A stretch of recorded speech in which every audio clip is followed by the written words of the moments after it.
I chose everything I could to numb the pain. I started baseball when I was 7, and he didn't come to one game. I just remember yelling and screaming all the time.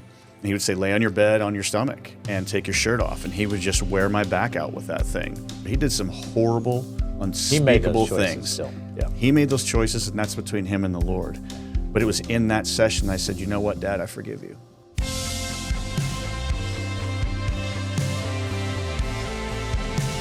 Les, thanks for being here today with us on Time for Forgiveness. Yeah, it's good to be here. Any excuse to see those two faces, that's a great reason for me. But an even better reason, obviously. So thank you for having me. Isn't it funny how sometimes the most interesting conversations are the ones that happen pre-roll, Yes. right? Before we start. Yes. And so I'm glad that we all had that wherewithal to, okay, let's stop. We're going to save it for that. So yeah, when you're a professional athlete, or even a collegiate or high school athlete, or you're a high-powered professional, and you would deem, or society would deem you as successful, okay? You're confident about how you live your life, how you run your life, how you provide for your family, past professions of athletics, sports, whatever it may be. Those are the type of people, the type A's, that tend to be the hardest on themselves.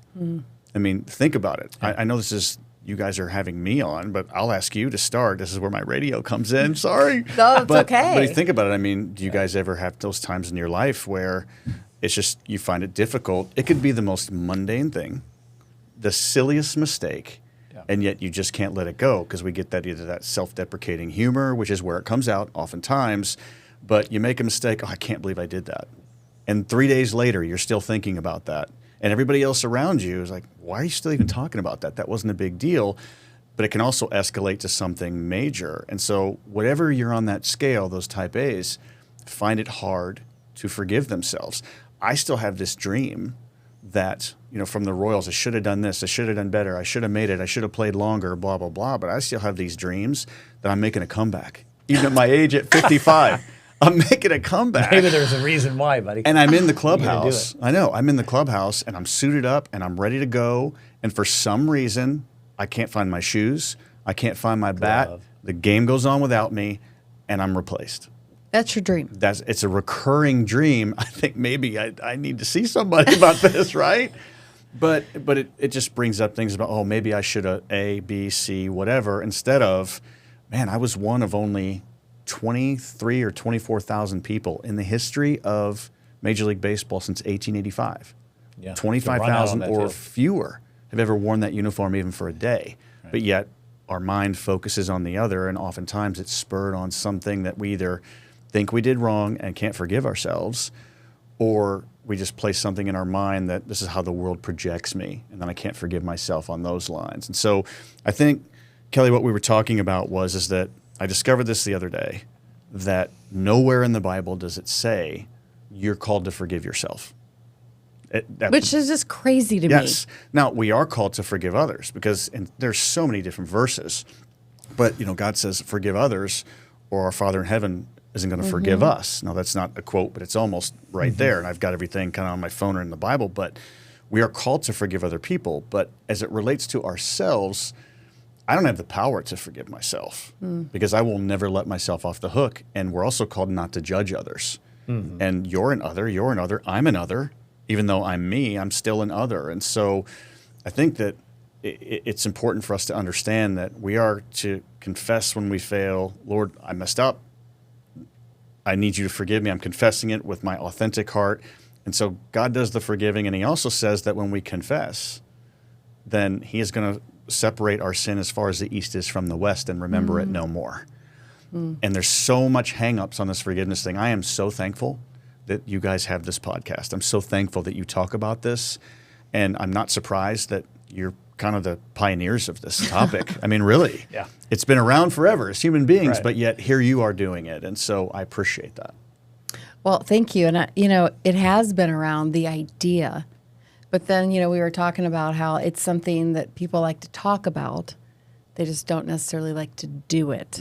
But it is something that we have to do. And I want to go back to what you said earlier, the ability to forgive yourself. And I think I used to be so critical of myself. Oh, my God. And I'm sure a lot of listeners are as well. But I I had a wonderful childhood, wonderful. But I did watch how, especially my mom, was really hard on herself. And then I started to own that and get conditioned to doing that. And I think unconsciously, we don't even know that's happening. Like when we're young and we take on what's happening in our environment. And it started to form my relationship with forgiveness. I had such a hard time of letting things go. Right. No problem for someone else. I mean, to a degree. Well, we but, think it's no problem for someone else. Yeah, but it was a struggle for me. And I've really worked on me over the last handful of years, and I've started to let things go. Good. And it is freeing. More peace, isn't there? Yes. You know, the difference between happy and joy. Have you ever heard this? The difference. So I have. Yeah. Happy and sad are based on your circumstances, and joy is a choice. You know, I just came through a difficult season of prostate cancer. Right. But since day one, like, we're not going to have our joy stolen. There may be a little bit of scared, unknown, whatever it may be. But as a family, all four of us sat down and said, you know, Lord, we're going to worship you before the result. We're going to worship you, and we're going to be happy, and we're going to be joyful. Some days we're going to be sad, but we're going to be joyful, and we're not going to let go of that.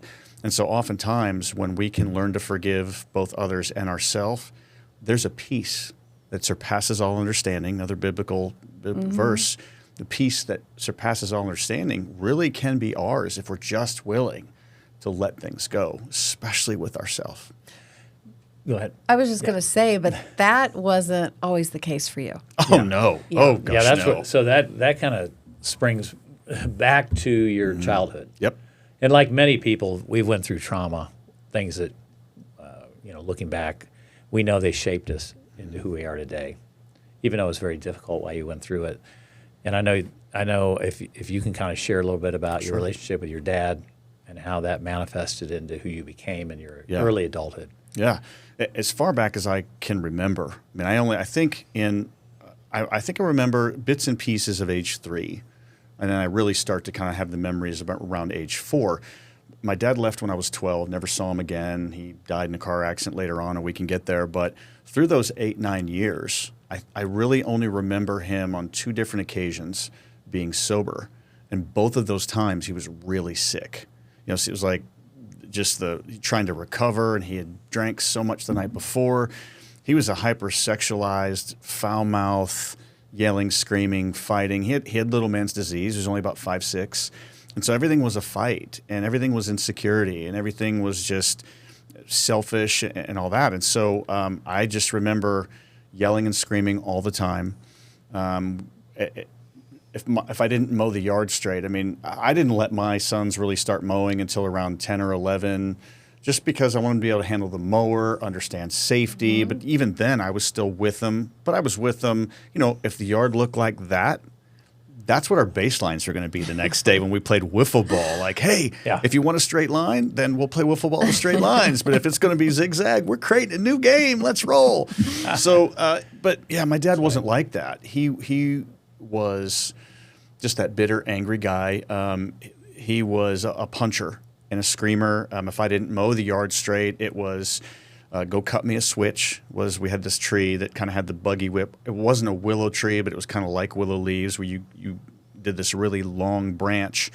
And he would say, lay on your bed on your stomach and take your shirt off. And he would just wear my back out with that thing. He would call me a worthless piece of you-know-what. I wish you were never born. He didn't, and you guys know my background in baseball. I started baseball when I was 7, and he didn't come to one game. Ever. Never came to a game. Wow. Never played catch with me, never did anything. He definitely let me know that I was an accident. I was a mistake. I wasn't something that I was He didn't want to be burden. a part of your life. He didn't want to be a part of my life, Yeah. even though we lived in this rundown trailer.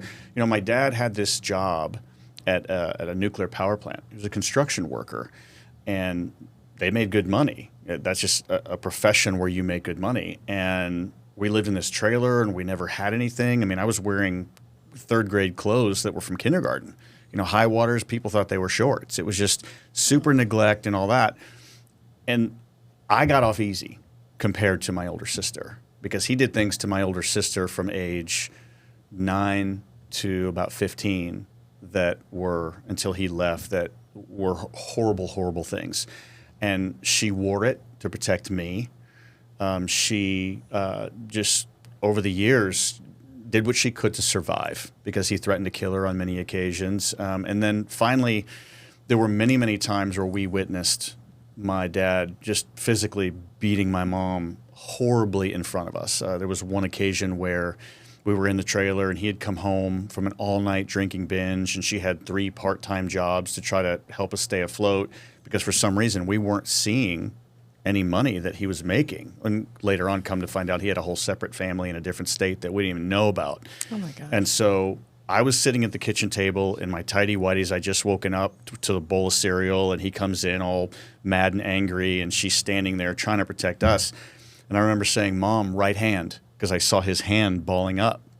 And she didn't see it in time. I didn't see it in time, and he hit her with her glasses on her face. And so her glasses peeled back and shattered, but the lens went up into her eye. Oh my gosh. Came back in, and you could literally see it was like an episode of CSI, pick a episode, where it was like the blood spatter on the wall. And, you know, here I am, a 7, 8-year-old kid. My sister's 11. We had just gotten out of bed on a Saturday, and now we're running up the street in our underwear up to the police station, you know, trying to beg someone to help us. Scared to death. Yeah, scared to death. And Yeah. the emotion more comes from my sister, knowing what she went through. And so that's how life was for about 8 to 9 years. And it was tough. It was difficult. Yeah. How and do then you process that? You can't process it. And then because like the clothes are different, you end up getting bullied at school because people are making fun of you. And so, you know, I had different escapes. One was math and one was baseball. You know, the stories of Joseph in the Bible, where later on, when, you know, we can go through the whole story, but later on when his brothers see that it's their brother Joseph who they sold into slavery, he said, "What man intended for evil, God meant for good." And so many good things have come out of all those years of that abuse. And I know we're going to talk about it, but it took me a long time to forgive him. It took me well into my 30s before I forgave him. And so, yeah, that's kind of the quickest version of the childhood I could give you. So, Les, at what age were you when your dad passed away? I believe I was told I was around 22. I had just signed my first big league contract. I was told that when I was like 15 or 16 that he was gone and supposedly he'd passed away. But he was living in Texas somewhere. Apparently he was like a vagrant living on the streets and was blind and had cirrhosis of the liver. Again, these are reports that I would get from my uncles that were still there. And I think they were trying to protect me so I didn't think about it anymore. But he had called my sister one time around then and got her on the phone, and she had freaked out like, I never thought I'd have to hear from him again. And his response to her was, "You haven't told our little secret, have you? Because if you do, I'll come back and I'll kill the whole family." And again, I didn't know this until later on. And so I'd found out that even when I had signed my first professional contract was the last year of his life, but he had no interest in coming home. And interesting that when I was 15, I remember thinking, if I ever see him again, you know, at 15, you start to grow and you get this athletic body. And now I'm 5'11", and I'm still this skinny, scrawny dude. But you know that bravado when you're a kid. You think you're 6'3", 220. Yeah. But I remember thinking, and no kid should think this, but if I ever see him again, I will tie him to a chair. I'll sit and remember, that memory? Oh, I remember that. And because of this, Dad, I'm going to beat you within an inch of your life. And I was going to wear him out. I was just going to take a bat, my hands, whatever I could, and then let him heal. Keep him tied to the chair. I mean, this horrible horror film kind of thought. That probably wasn't played once in your mind. Right, Yeah. right. But I kept going through it, and that anger and bitterness and frustration and lack of peace because of lack of forgiveness and the pain from all that followed me for a lot of years into adulthood. Well, let's talk about that, Les. Like when you say the bitterness and the pain and everything, how did that manifest in your personality, your body, all that? Yeah, well, the escape was always baseball. You know, what man meant for evil, God meant for good. One day I came home, Mom and Dad were screaming, and I just had enough. So I put my books down on the porch, grabbed my baseball glove, put it in my handlebar, went down to the local baseball field because summer was getting ready to start. And there were some kids down there playing baseball. I was not a good athlete. I didn't have any sports teams. Nothing. I was only like 7 years old anyway. I was in second grade. So I went down. They wouldn't let me play, so I just watched. And one day they just decided, hey, we got extra space. Go play right field. And right field, started. that's where it started. Interestingly enough, when I got drafted, that's the first position I played, was right field. Cool. When I got to the big leagues, it was the first inning I ever played defensively, was right field. So it's kind of there. Yeah, interestingly enough. So it manifested itself in anger issues. Like when I would, I could go 3 for 4 in a baseball game in high school with 2 doubles and a home run and have all the RBIs, game-winning home run, whatever.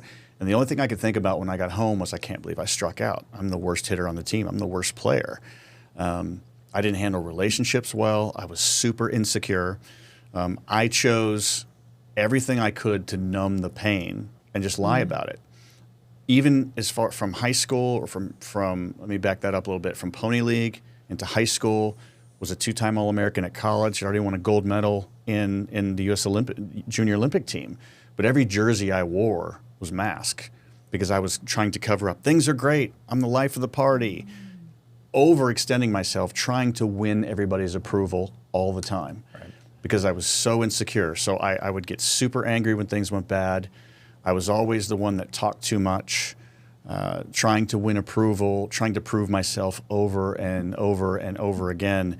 And I was not joyful. I did not trust men at all. My mom remarried, and then that didn't work, and then she would date somebody else. Get away from me! You're my mom's boyfriend. You are nothing to do with me. And so it was a pretty lonely time, and that culminated up until when I signed my first professional contract. So after my junior year of college, I was drafted by Boston. The Red Sox drafted me the 23rd round, offered me eventually $30,000 to sign. Turned it down. Thought I'd have the bargaining power. Didn't have a lot of people in my corner giving me the wisdom. Had a horrible senior year. What I didn't know is that my senior year, the depression that I was going through was really starting to eat me alive. I couldn't picture it. If you told me I was depressed, that's for weak people. And well, you're not forgiving anybody, including yourself. Oh, that's not true at all. I didn't know that it was starting to creep up. So I had a horrible season. Get drafted anyway. The Royals basically drafted me, signed me for $2,000, basically from the year before stats. I went out to play and got injured. And I came back, but I probably came back too soon after I had separated my shoulder. And so when I came back, I started to do better and gave them at least a little glimmer of hope that maybe I could turn into something. But a second injury happened about a month later where I dove and separated my left shoulder. And they said, okay, it's done. Your season's over. We're going to have to send you back. Well, I knew a guy hitting 245, drafted in the 25th round, that isn't playing every day, is probably not destined for the big leagues. And so that depression then exploded. My drinking was off the charts. My partying was off the charts. But I was just trying to numb the pain. Yeah. And so at age 22, I sat in the clubhouse, and I remember thinking, I can't believe this game is still going on without me. I mean, after all, I'm God's gift to everything, right? Just another part of the bitterness and anger and pain of that little boy was coming up, and yet couldn't forgive anybody or anything. I didn't even know that I probably needed. Didn't even think about it. Didn't even think about it. Didn't need forgiveness. What are you talking about? I'm the victim here. Right. And so I remember that night, I decided after the game I was going to go home. Didn't know how, but I was going to take my own life. I was going to, I remember being in that moment, and I started, a flood of tears started coming. And so our first base coach was a guy named Bobby Meacham, who had played for the Yankees for a little bit. And he was this Christian guy who we would get beat by 15 runs, and he wouldn't be happy we lost. But after the game, there was a piece about this guy that he was the first man I ever trusted. And I watched the way he hugged his wife. We just lost by 15 runs. Are you kidding me? And the way his kids, he would hug her first, and then he would scoop his kids up. And so I was always attracted to how he lived his life. Mm-hmm. So I listened. I was still too cool for school, right? I was, drinking and masking everything, medicating. But right at that moment, I said, I'm done. Life is over. Everything I've worshipped, I'm getting the short end of the stick in everything, and I'm tired of this. So I'm done. He walked through right at that moment, and I blurted out as if it wasn't even my voice. And I said, Meech, you have something that I don't, and I need to know what it is because I'm literally dying. So instead of going out to coach, this guy, it's his job. But instead of going out to coach, he sat down with me for a good half hour, 45 minutes. He shared the gospel with me. He loved on me. He listened to me and just gave me something for the first time in my life at age 22 that I never had. And that was a male father figure that took the time to care Yeah. and to love on Care. me. And so I'll end this part with this. Oftentimes when you have, especially in males, but males and females both, but especially in males, when you have had that kind of abusive background and you have a father that's abusive or neglectful or absent, we tend to say, well, that's how God views me. God must hate me. God must, if he let this happen. And we blame him. And that's where I was going. And we think, Yeah. well, it's your fault. And so then we Turn away. when somebody starts sharing the gospel or sharing the love of Jesus with you, like, yeah, maybe it's good for you, but not after my life. Yeah, you don't know my story. Yeah. Yeah. I've said that a bunch of times Right, up to that point. And so God used Bobby Meacham, and Bobby Meacham literally by just caring and loving on me saved my life. Bobby Beach. Is Bobby still alive then? I got to interview him on my radio show about a month ago No. and shared that with him. Wow. Yeah. Did he I bet know? there was not Is a- that I shared it a little bit with him, but he didn't know the culmination of it. He's now a manager in a double-A, on a double-A. I think it's the Rockies double-A team. They're trying to get back to the big leagues. But,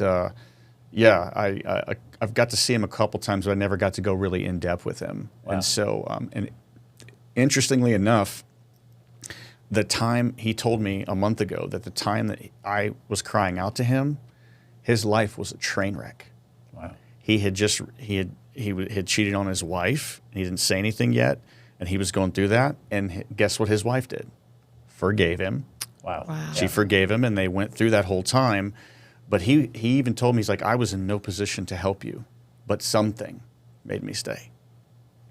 Something Wow. gave him it came to and through him to be able to help you. Absolutely. Yeah, 100%. Yeah. Well, we really appreciate you sharing that, Les. Yeah. I mean, and I know that these trials and tribulations we have to go through, now we can look back. Now, as you said, we can look back and see it made you who you were today.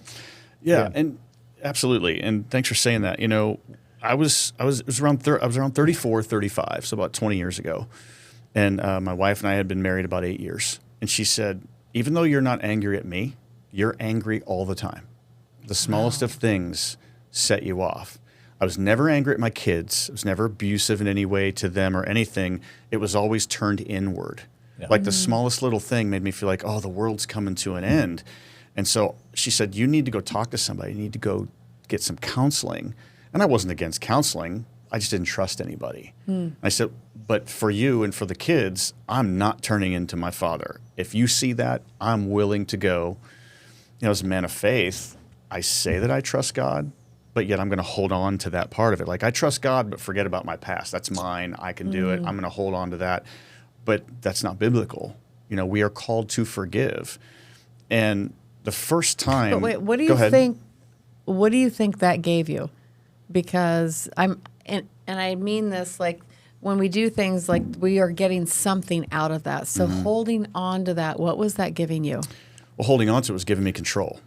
Yeah. Or I the was perception that you had control. perception of control. Okay. But in my eyes, again, my perception was the right perception because after all, I'm the victim, right? Yeah. And so I can control I can control my marriage. I can control my family. I can control, the big part was I can control who I let in. And there's only 3 people, Kristen, Mac, and Tate, my wife, and my 2 sons.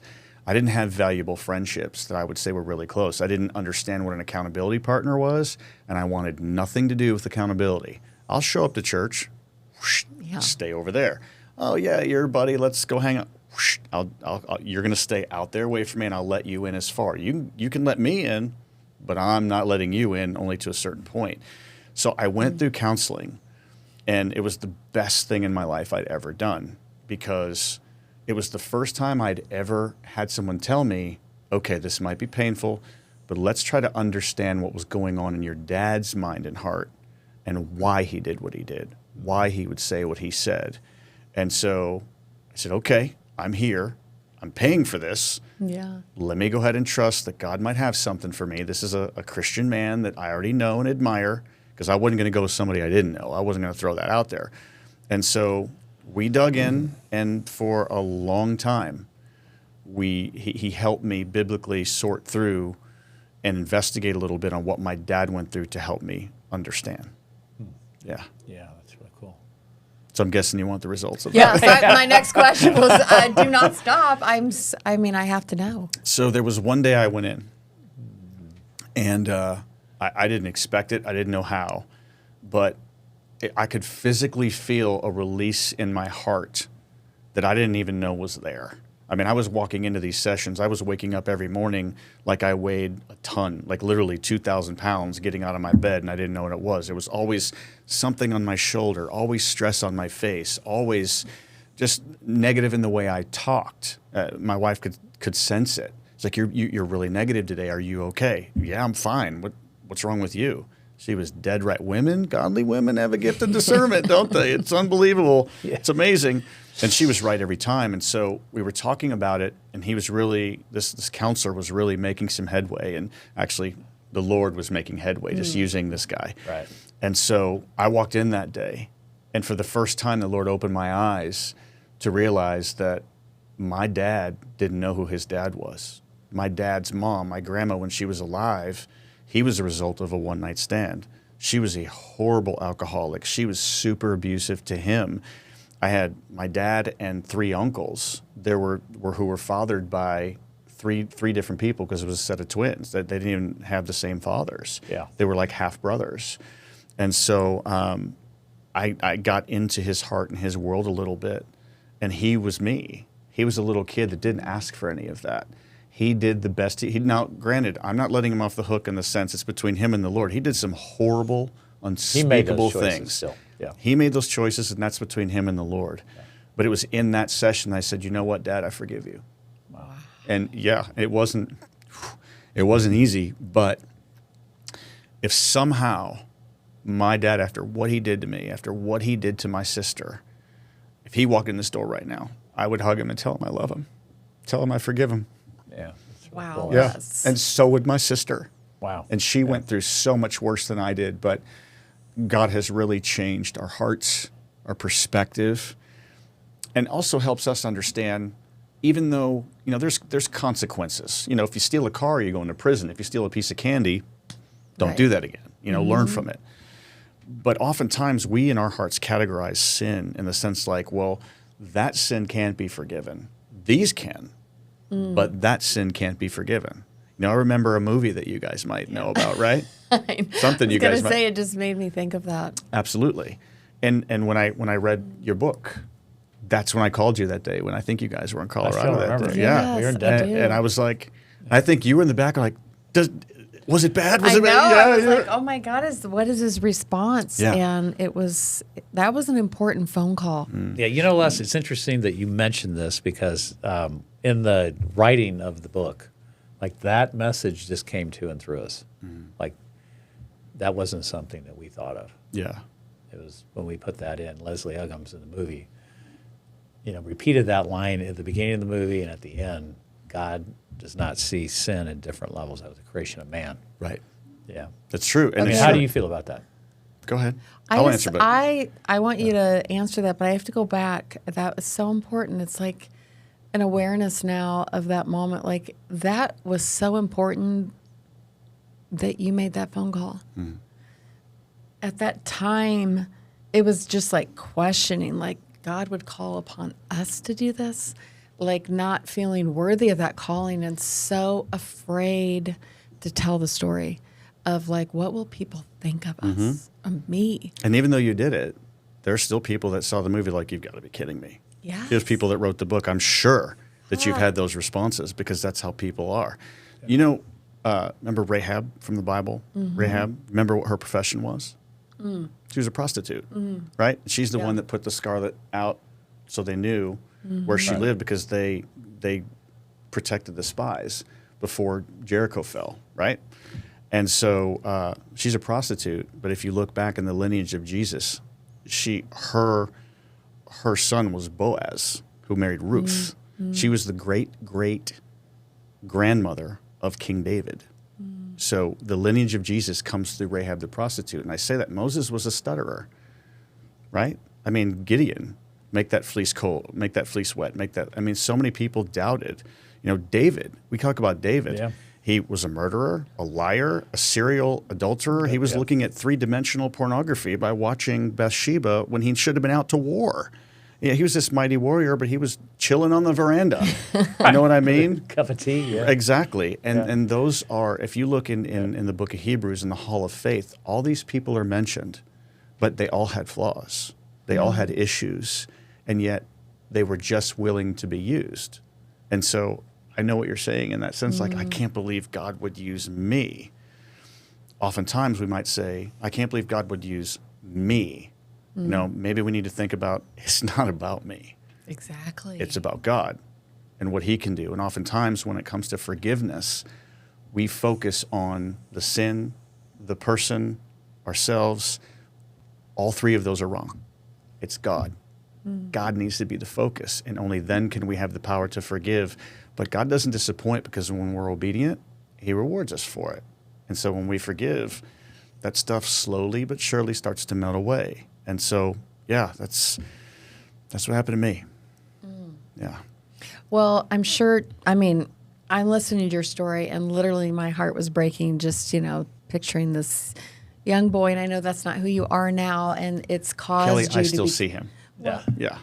Yeah. It's still inside. but someone is still listening to this, even after hearing those horrific things that happened to you, saying, well, you still don't know my story, and I am the victim. What would you say to them? I would say I feel your pain, and I completely understand. But God sees you, knows you, and loves you. And even if it doesn't feel like it, if you take time to get to know the God of the Bible, if you take time to realize what he has saved us from. I mean, when Adam and Eve sinned in the garden, we were all doomed. We were done. Hope was over, but he knew that ahead of time. And that's why he sent his son to die for us. And so it's hard as a victim of horrible crimes, horrible sinful behavior to forgive.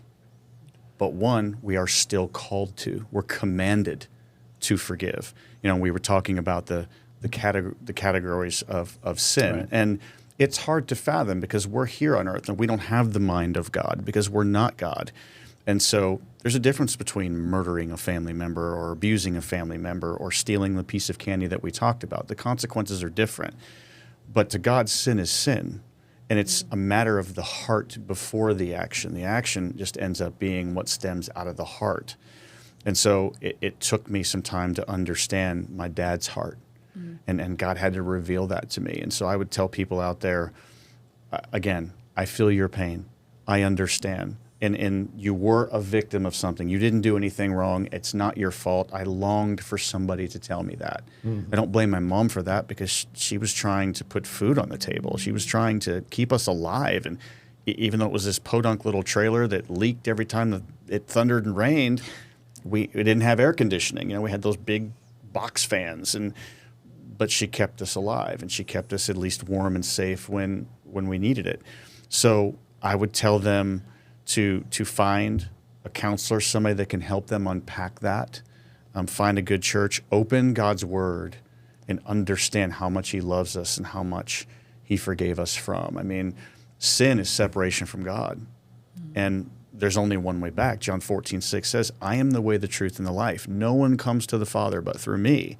And that's Jesus talking. He's provided a way. And so if we can understand how much God loves us, that he sent his perfect son who didn't sin to die for us, and yet he was spit on. He was stabbed with a crown of thorns on his head, punched in the face, crucified. And if you ever go back and look at the medical study of what Jesus went through on the cross, he had the nails through his feet, the nails through his hands. And so he would, as you would fall down on, like I said, he would try to rest, it would pierce the nerves in his hands. And so then that would be so excruciatingly painful that then he would have to push up with his feet to relieve that pain, only to feel the same pain in his feet. And then fall, every breath was up, down, every breath up, down, the excruciating pain for 3 hours. Yeah, they said nothing worse. Yeah. So it's hard for some people to understand because of the level of pain they suffer or the level of victimization that they go through. But there really is hope. You know, and as we continue to talk about this, remember, forgiveness, oftentimes the misconception is that, well, you hurt me, so if I forgive you, I'm letting you off the hook. That is not true at all. Right. I believe that's a lie from the pit of hell from Satan to get people just to not forgive. Forgiveness isn't about the other person that hurt you. Forgiveness is about the peace for you. Mm. I didn't release my dad from what he did. I released the hatred that came from it and helped me understand and have compassion for the pain that he went through. I'm not letting him off the hook, but I'm forgiving him for everything that he did. Yeah, because it's a lot to it's that freedom that you experienced. Absolutely. Yeah. Yeah, but also in that freedom too, I can forgive my kids and be a better dad. I can forgive my wife, which she does almost nothing wrong ever. She's not perfect, but I mean, it's always me. But I can show her grace and mercy. I can show if somebody else wrongs me, you know what? It's not a big deal. What a better testimony, because most people, when they make a mistake and it affects somebody in a negative way, if they're a normal person, they would think, uh-oh, I made a mistake. They're going to be really mad. And we've all done that. But what about when we expect someone to go off on us knowing that we might deserve that, and they say, it's not a big deal. Yeah. I forgive you. Yeah, and oh, cool. by the way, yeah. I love you too. Mm. Yeah. What does that do to your heart? Oh, yeah. Yeah. Well, it opens it in such a big way, Yeah. and you want to return it. Mm-hmm. You know, I always, I don't know. There's things that we've all been asked to go through, and then life grows us, and you look back and go, I would never ask for this again, but it's caused you to be who you are today. And I just think of the father and husband you are because of what you've experienced. Yeah. And I appreciate you saying that, but I'm going to give 100% credit to the Lord. Well, but you were open. My point with all of this is people do have a choice. Yeah, you're right. And you had a choice to say, I'm not going to be open, and I'm not going to allow you to work through me, and I'm going to stay bitter and angry for the rest of my life and be miserable and share that. But you didn't. Right. And hearing what you went through, and I know I love that you want to give that all the glory, and that's fantastic, but you still chose. You made a decision, and that wasn't easy. Yeah, you're right. But I also see the Lord working now. I used to think that I was going to be in the big leagues for me. I was going to be this rich, famous guy. I mean, you lasted 2 years, and you don't make a life's worth of riches in 2 years. But I used to think that I was going to be there because that platform was all about me. I was the good baseball player. I put in the work. I did this. I did that. My major leagues is right now. Yeah. And the baseball thing has allowed me to meet my wife, and then the kids came, and to be in radio and TV and speak all over the country and wonderful things like that. But I teach a class every fall. It's coming up in a couple weeks at our church, and it's on father wounds. And there'll be guys come in, and the first day they're looking at me like they won't look at anybody else, or they're looking down and they'll give me a glance and look down like, I don't want to be in here, but I think I have to. They are coming to that moment that counselor had me in, that it was time to forgive. There's so much pain. Their marriage is falling apart, and it all comes back to a dad or even a mom or a family member that hurt them. And they're so wounded, and they're so broken, and they don't have peace, and life is a struggle. And to see a grown man 10 weeks later walking out of there free is the most rewarding thing. Pretty powerful. Oh, Yeah. I mean, and again, it's not about me. Yeah, I'm making myself available because I'm the one that signed up to teach it, but I'm only teaching it because of what the Lord has done for me. Right. And I want so many people to experience that freedom. So many people are out there in pain. Yeah. So many people are hurting, and it's hard to forgive the people that hurt us. It really is. And but it's worth it. 100%. Tell us what we talked about last night, because this is exactly what he's done with his life for the last several years. Oh, your halftime? Right, and then the acronym you had. Oh, well, I mean, I had heard something, and I was telling Bob, it was like how different the world would be and look if we moved from proving ourselves to expressing ourselves. And That's good. I thought about like just what you experienced, what you were told, what you heard, what you had to own in the beginning of just like I'm sure there was just this weight of like, I'm going to prove to the world that that's not who I am, or this is who I am. And it appears that you're in a great space of just you're expressing yourself, and you seem to be on purpose. Yeah, I appreciate you saying that. We want to prove our worth. Yeah. And when you've been hurt, and there's forgiveness that you haven't given, even if you think you get to a point, well, when I get to this point, I'll have proven my worth, and then you get there, and then what? It's like a mirage. It is. And it You're disappears when you get there. Yeah. You're duped. Bob, realize that's a great word. There's no end to it. Yeah. It's like at some point you just give up because you're It's a vicious exhausted. cycle. Yeah. It's a vicious, and that's a good word too. Yeah. You become mentally, emotionally, and even physically exhausted. Right. Because then you can't sleep, and something's biting at you, and you don't know why. Yeah. And so, yeah, that's good. It's just a matter of just being willing to step into that. So, yeah. Yeah, I was telling Kelly, it's kind of like you had a game plan. It's like a football game if you think of it that way. You had a game plan for the first, 20 years. You go into halftime, you realize this game plan is not working anymore. Yeah. Like, it may have worked to some degree. At least we perceived that it did. Maybe it got us some things. But we know that at halftime we have to make an adjustment. And sometimes it takes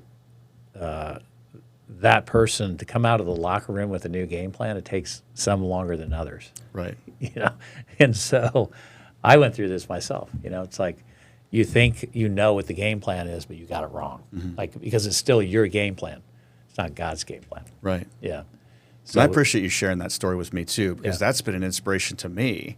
Because you talked about, career-wise and different thoughts and feelings and emotions that you had going through the time that you had.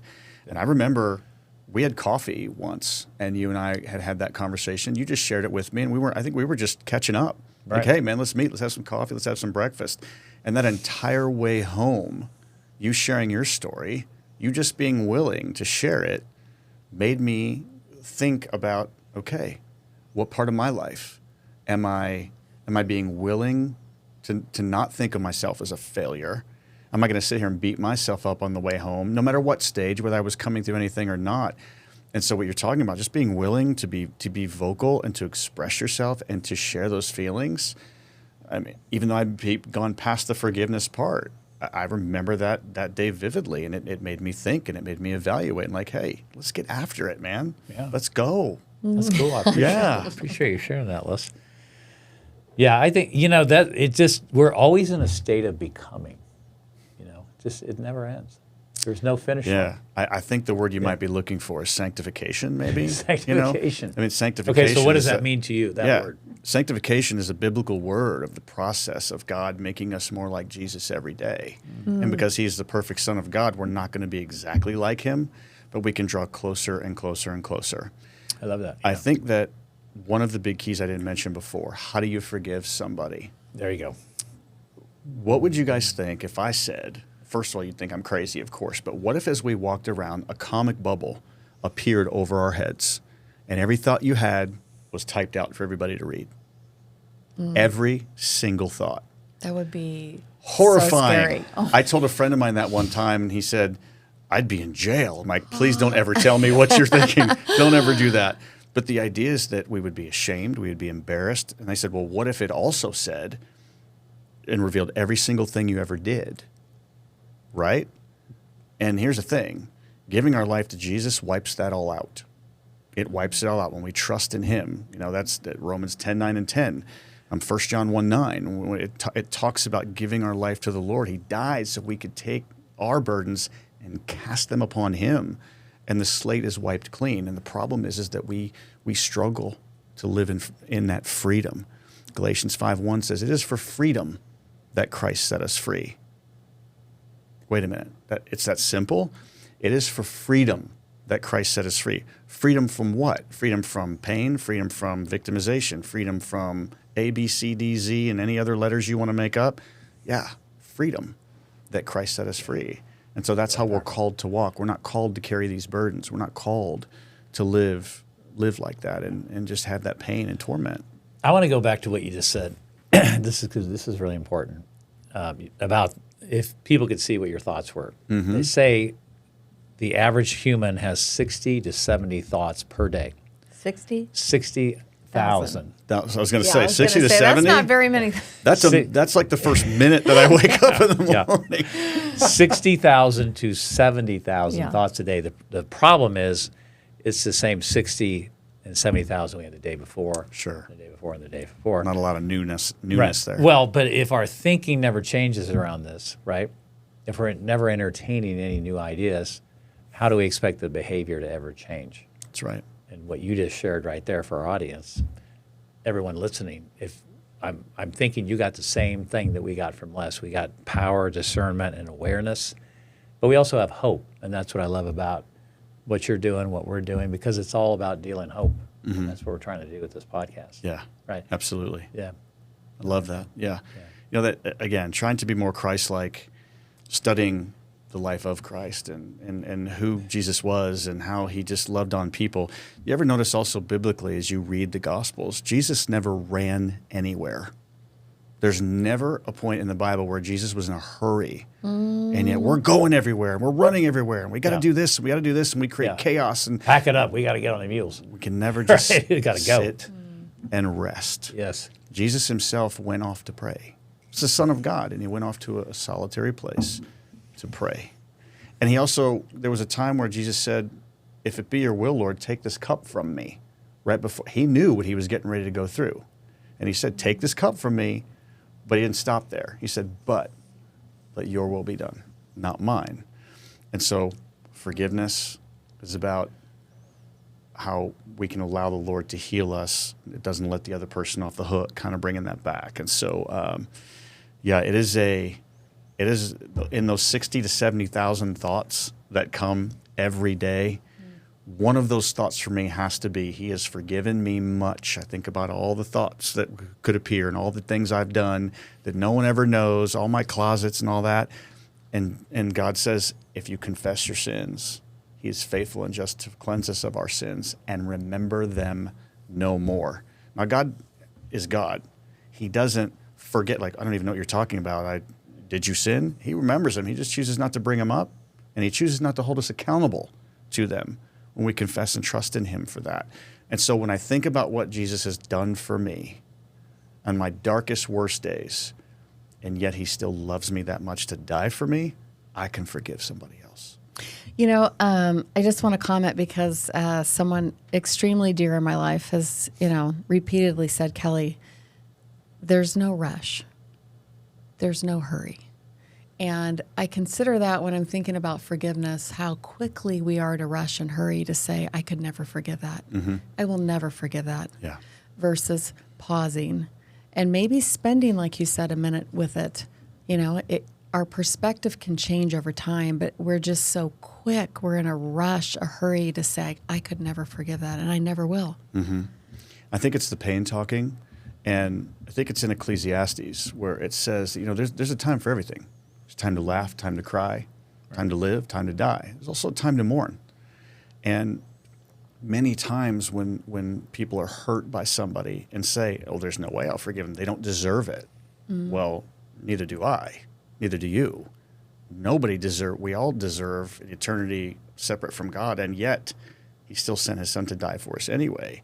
And so if we will mourn what happened to us, it's okay to mourn it. Because if we just keep it out there, it's not going away. That's so important you said that. I feel our society is so uncomfortable with sadness and, any hard conversations. And we just, I think we're conditioned to mask it, to hide it, and to not feel it. And it's so important you said that. Yeah. And the evil one wants us to do that because it keeps us from living our best life. It keeps us from helping other people. If I had to say, why do you guys think I went through what I went through? Right? And we talked about it at the beginning of the show, like the life of Joseph. Joseph said, what you meant for evil, God meant for good. And if I had to go through all of that again, knowing that I was going to be able to help somebody else and share my story and help pull other people out of that pit and help them step into forgiveness and live a joyful life, I'd go through it all over again, every single second. Yeah, it's power. Absolutely. Now, it would have to I be don't with know the if power of the Lord. everyone would say that, and but that- they may not, and that's okay. Yeah, and that that's- doesn't make me anybody special. Over the years, though, God has revealed to me, not like an audible voice, but in seeing that I can be used to help other people. There is joy in that. That God would use this knucklehead who is so self-condemning and is just a big fat knucklehead over the years in so many different areas. And yet, God, you would use me? Are you kidding me? Well, it's your decision, not mine, so I'll let you do it. I think what it says, though, Les, is that you're able to say, I do it again, is that you're on purpose. Yeah. Yeah, absolutely. But I will say that I am always under it. This used to be a self-deprecation, but it is no longer self-deprecation. Because the self-deprecation goes on and on. I don't deserve. And then I'm this adjective. It's not about that anymore. It's me just realizing that because, the Bible says man's best deeds are as filthy rags. Okay? I believe that is in Isaiah maybe.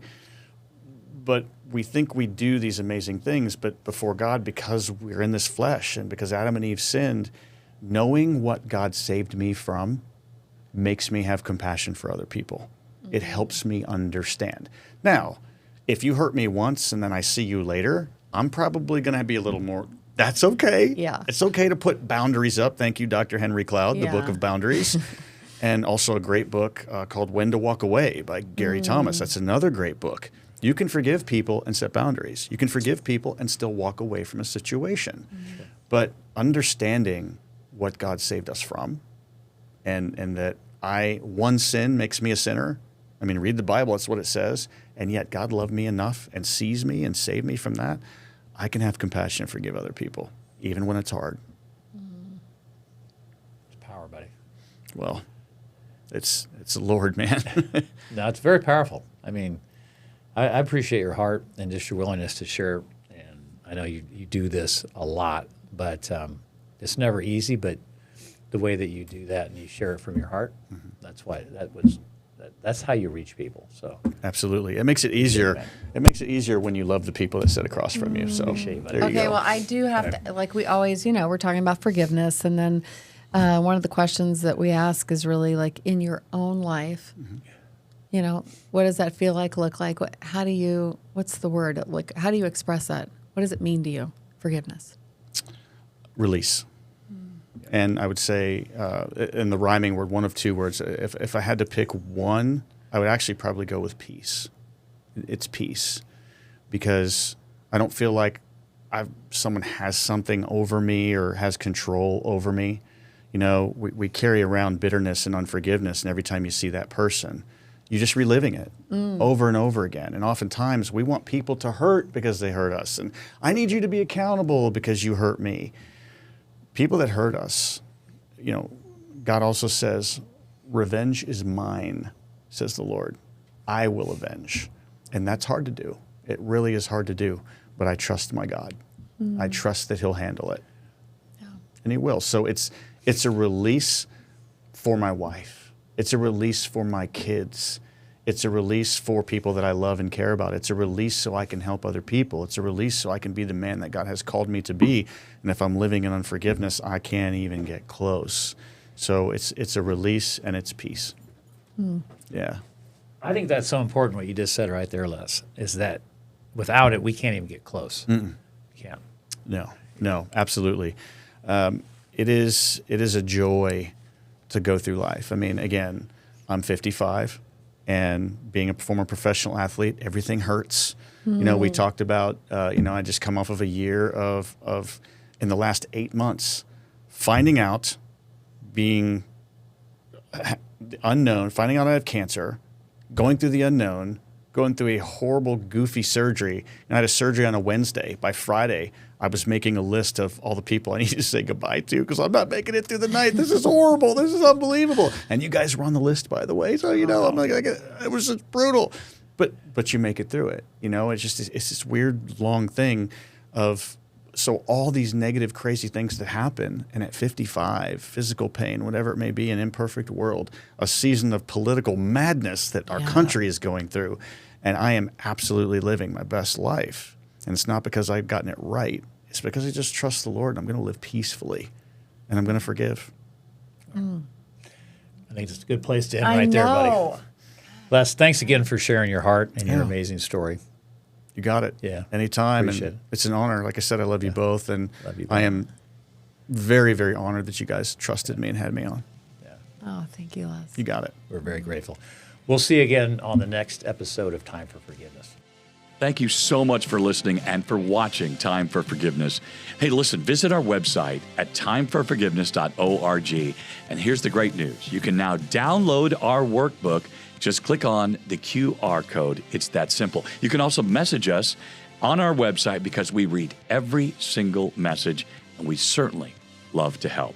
You can also reach us on our socials on Instagram and Facebook, and you can email us, again, at info@timeforforgiveness.org. I'm Sean Parr for Bob and Kelly Pascuzzi. We'll see you next time on Time for Forgiveness.